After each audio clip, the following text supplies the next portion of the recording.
How you going, people? This is Lodi, California.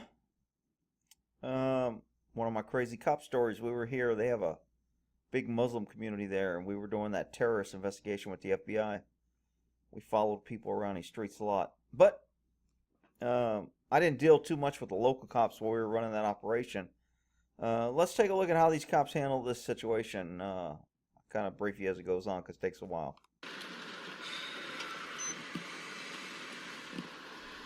So the stop is because the officer saw the driver talking on a cell phone. As he walks up to the car, he sees somebody hiding in the back seat.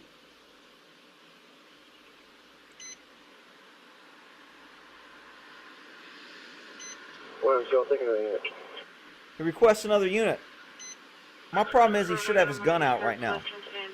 He's got his hand close to his gun, but he doesn't have it out. I see somebody hiding in the car, my gun's coming out. I don't know why these cops are behind the power curve on getting their gun out. Looking for you closer to 102, he says Pleasant and Turner. Now he waits for almost, hell, 5 minutes. Copy, looking for a response.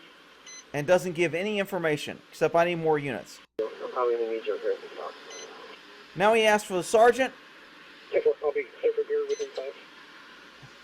And I'm going to start bumping it up. 17129.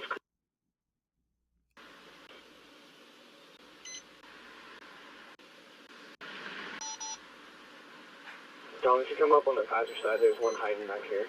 He's through something in the back seat. So. Okay, not real good communication. There's one hiding. I would have the driver at probably gunpoint have his hands up on the steering wheel. Nobody moves in a car. I'm freezing a whole car. The officer even could have came back here, could have got the keys from the driver and came back to a safer spot. Different options. I'm not saying he necessarily did it wrong. I wouldn't have stayed in this position, but he stayed there. And he doesn't pull his gun out. And he doesn't pull his gun out until his backup gets in a freaking crossfire. So you got a guy in the back seat and you both get on opposite sides of the car. I don't understand these officers setting up a freaking crossfire. You want to be on the same side so you can dump maximum firepower from the same position on one area. You know where the guy's at. And instead you get on both sides to where you have to shoot, or this guy can't shoot until this guy runs. And I'm not sure why this guy runs if that's why he ran.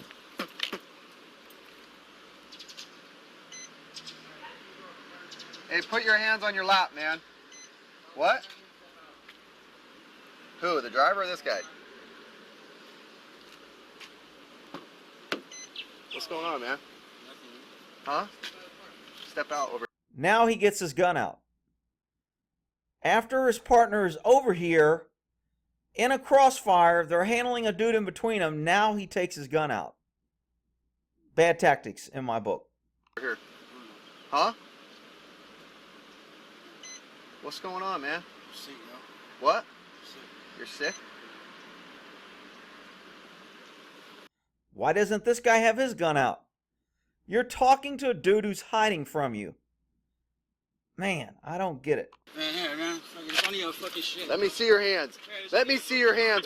Okay, I don't know what the guy did, but whatever he did set both these cops almost identical. I don't know if this cop was responding to this cop, or if this guy was responding to the guy, this cop was responding to the guy. But you notice all three of them very quickly went to immediate, something just changed in that vehicle. Man, here, man. It's funny your fucking shit. Let me see your hands. Let me see your hands. All right, so he draws his gun, and now he starts saying, let me see your hands. That would have been my first thing. They should have been like that as soon as the guy starts hiding. You start hiding in the car with me, you're coming out at gunpoint. I mean, that's me, though. And I think it's justified. And I can articulate it very easy. I don't know what you're up to. In my experience and training, people that hide are retrieving guns, retrieving drugs, arming themselves, planning an escape, may have warrants, may be wanted. I don't know their intentions. I'm taking them out at gunpoint. Right now. Step it up, step it up. Let me see your hands right now. Listen, there is a hey. So this guy, I don't know if he's kind of shining through the door. There's a driver in the driver's seat. I don't know if he's shining at the driver's head or if he's pointing at the driver's head. I don't know what's going on. But this guy, I think, might realize he's in the line of fire, and you notice he moves to the front of the vehicle. Get your hands out of the back. Let me see your hands. We need more units. Get your hands. Get them coming, code 3. Coming, code 3. Okay, so they're asking for more units. Look how this situation ended up, which is totally not the way it should have ended up. You have 2 cops away from their car, away from cover, away from their advantage, making the suspects look behind them. You have 2 cops in front of a car with the driver in the car with a guy holding his hands, and now they're at gunpoint out in the open in front of a car. I mean, somebody with no tactical training has to be able to see that this isn't the smartest or best way to handle this. Rick, why you always picking on the cops you just don't like? Oh, shut up, you big dummies, and listen. Let me see your hands right now. Another error. Why are we taking guys out at 2 different points in a car? That's called divided attention. When you move 2 suspects and you only have 2 officers, each officer is on his own and has to watch his suspect. This creates lag time. This creates decision time. This diverts you from the guy who was hiding. Why would you be getting a guy out of the front of the car when a guy's getting out of the back of the car? I just don't get it. But anyway, it goes to shit. Now, I don't know what the hell this guy was shooting, whether he's shooting through the car, through this window, and through that window. Notice how totally the driver that he could have got out a long time ago is totally unattended, hasn't been searched, and he has his back to him. If these 2 guys were real bad guys and they wanted to take these cops out, this guy, you create a diversion, I'm going to shoot him in the back. Nobody's paying attention to this guy. Nobody searched this guy. Bad, bad, bad tactics. Get them coming, code 3. Coming, code 3. Let me see your hands right now. So, first shot here is from this guy. Then this guy just does a mag dump. And then after he shoots him through the car, hitting rims, ricochets, who's ever living in this house is just freaking toast. Because this guy has no clue that there's people living inside this house. Well, Rick, what do you expect him to do? He's getting shot. He's not getting shot at. This guy over here is getting shot at. He's shooting because he can. Because he doesn't have to worry about whether there's a little kid in here and he's shooting through the wall and hitting a baby in a crib. So, I'm just pointing things out, people. You can get all mad at me, say I'm taking the crook side or the cop side, whatever. So after he dumps over here and the guy is down, are these rounds justified? I'm not sure they are. 5 shots after the other guy stopped shooting and this guy's on the ground. Was that justified? Pause. 1, 2, 3, 4, 5. Now I can guarantee you, he's going to say, due to rapidly evolving, high-risk situation, uncertain, dangerous times, split-second decision, I was in the heat of the battle and I continued to fire. To me, looked like he took time to stop and then restart.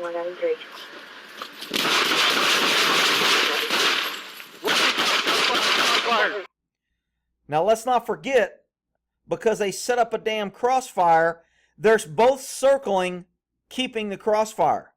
So this guy comes around and still putting rounds toward his partner.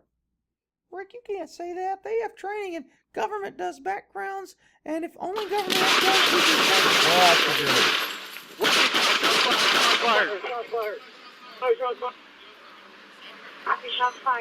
Let me see your hands. Now they're on the same side. Gee, we couldn't. Ray Charles could have seen this shit coming. Come on, dudes. You were taught this shit in basic academy.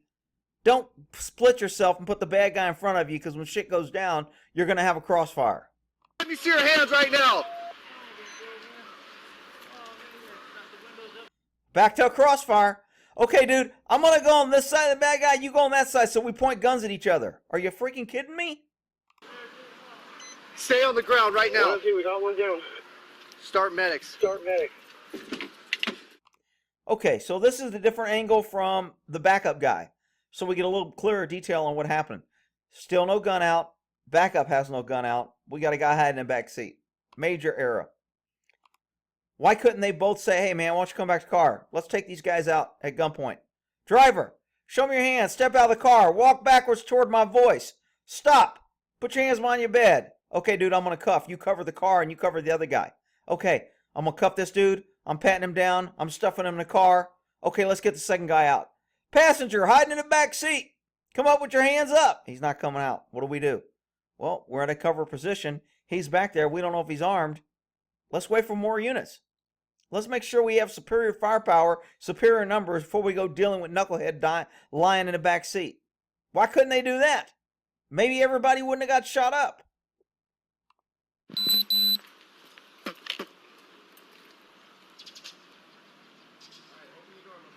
Hey, put your hands on your lap, man. What?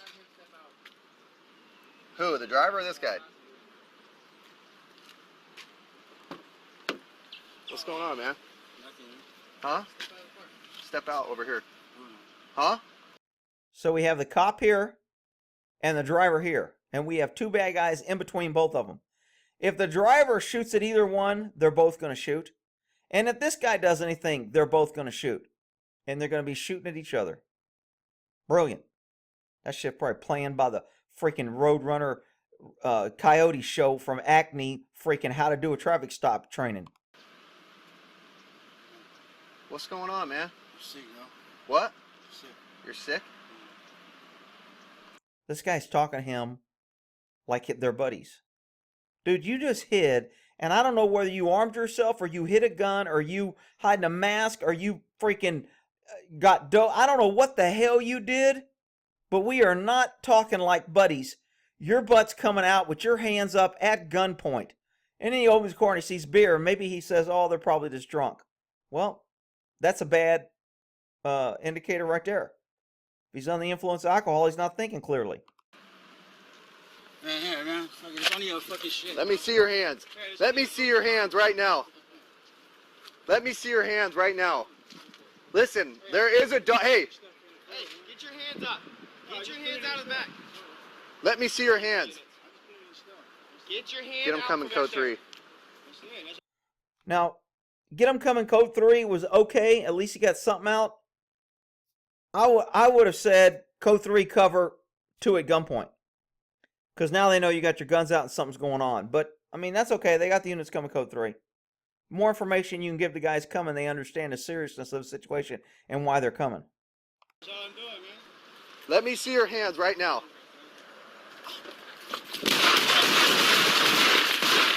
Shots fired. Okay, so he retreated pretty far. Probably getting out of the way to crossfire this guy. This guy chased him around, still shooting this way.